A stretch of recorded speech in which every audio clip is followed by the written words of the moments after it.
Good morning and happy ninth day of Navaratri, the celebration of the divine feminine in all her glory. And today's color is purple. This is my favorite purple shirt. Purple is for prosperity. We are looking at the Bhagavad Gita, and I feel so prosperous to be able to share this with you. Thank you for being part. Today's practice is specifically dedicated to Cathy, and then for various reasons, Kit, Jaime and family, and Frank John. Welcome to the world. And family, Frank John came into the world yesterday on one of the most auspicious days of the year, Durgashtami. So, Frank John, all the best to you. And to those who love you, having a new child can be a form of prosperity. Having friends, and even in bad times, having those who support you can feel like prosperity as well. And in the Bhagavad Gita, Arjun is encountering spiritual prosperity. Arjun is a warrior prince who is he's preparing to fight a civil war against those he knows and loves. And his life does seem pretty desolate. He seems bereft in his own way. Even it feels like love, the respect of others, and certainty has left him. Fortunately, he has his cousin, best friend, and spiritual guide, Krishna. And Krishna, in this section of the Bhagavad Gita, is really opening himself up. Arjun and Krishna have known each other for such a long time, and yet it's amazing that it seems like it's only at a superficial level they know each other, because Krishna is revealing that his true being is so much more than Arjun can even guess at. And he's giving Arjun the gift of honesty, truthfulness about his self with a capital S. So when Krishna opens himself to Arjun, Arjun sees things he does not expect. And this relates actually to Navaratri and hopefully to your life. We will be chanting from any of the Song of Your Soul books, the translation for verse 11, 15, chapter 11, verse 15. And if you do have the big book with the two translations, it's the one on the left side. If you've been listening, you'll note that the meter is different than usual. This change of meter indicates something of great importance is being said. In fact, if you were scanning the Bhagavad Gita and just wanted a quick read, you find the verses in this meter. And in this translation, Song of the Soul, they're marked in the italics. Okay, easy to find.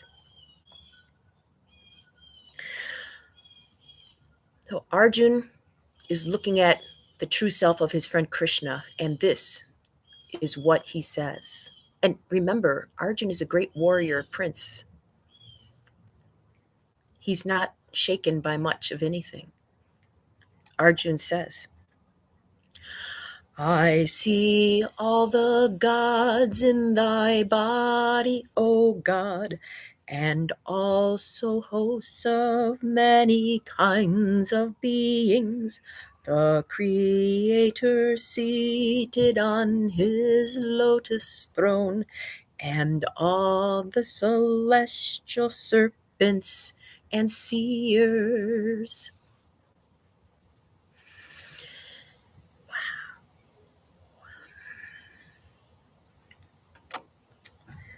Oh, there's so much symbolism in this verse, and we won't have time to get into all of it.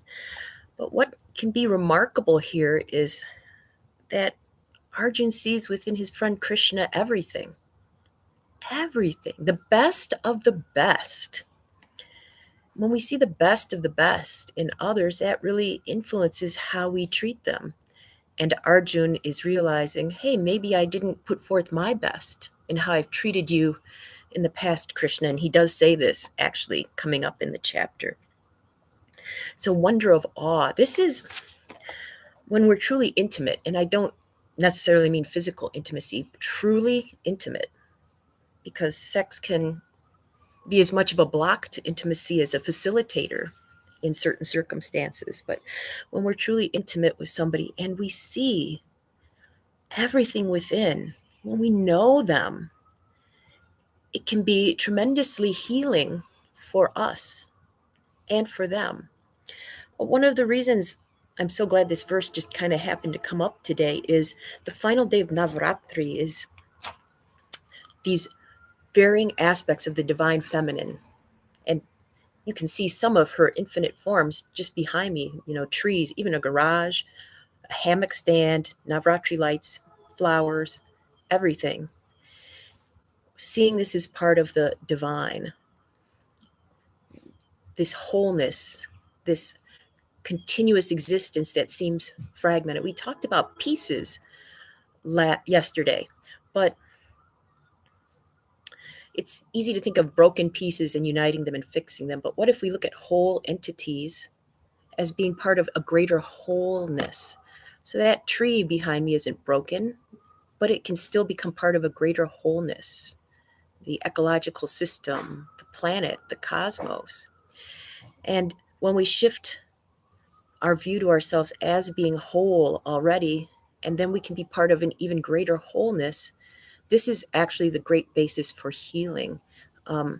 What I've encountered in studying some etymology, and this is very limited, is that the word in English for health comes from the word wholeness, and words like holistic come from that same thing. It's about becoming whole.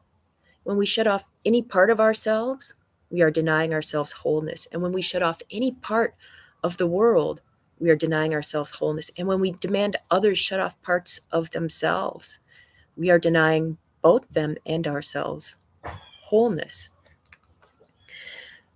So I'm wondering today if you can see yourself as a whole being. Take care of yourself as a whole being and see that as contributing to an ever greater wholeness, such as the individual deities of the 9 nights of Navaratri, contributing to the wholeness, which is Durga, the wholeness that is all of the mother energy, all that is energy in the universe. And another reason I'm really happy for this verse today is the particular goddess representation of today, the individual goddess, one who grants powers, Siddhartri, is said to be seated on a kamala, a lotus. And in this verse, it's also referred to the creator sitting on his lotus as well. These two great entities coming together, the whole creator, the whole of the material universe that's been created coming together and creating an even greater wholeness. It reminds me of a wonderful mantra, and I'll do it at the end. Hopefully I'll remember about fullness. Now let's do a little practice. Do our pose, and then our contemplation.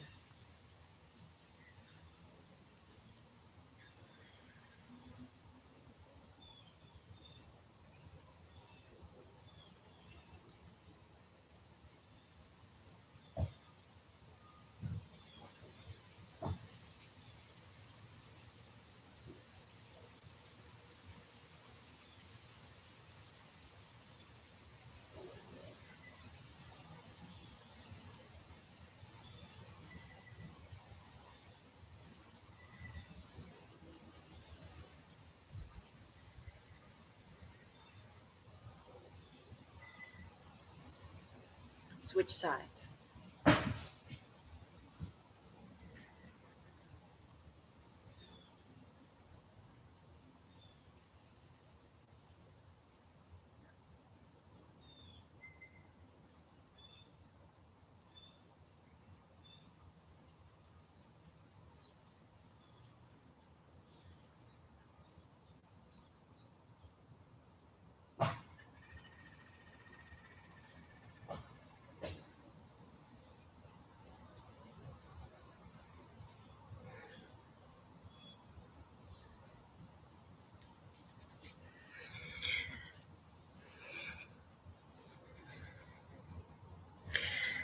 for today's contemplation, I invite you to notice where you can find wholeness or where you can perceive it in yourself, in others, in the world.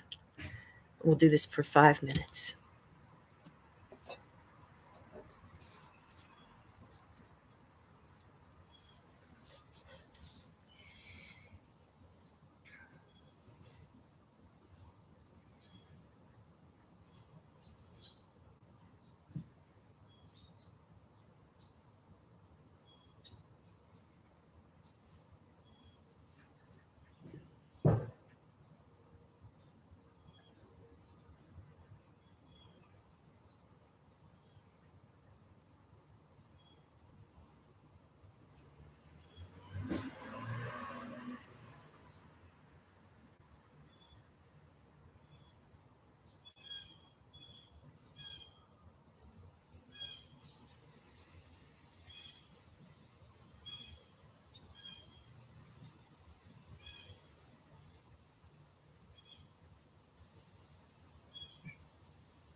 And we're back.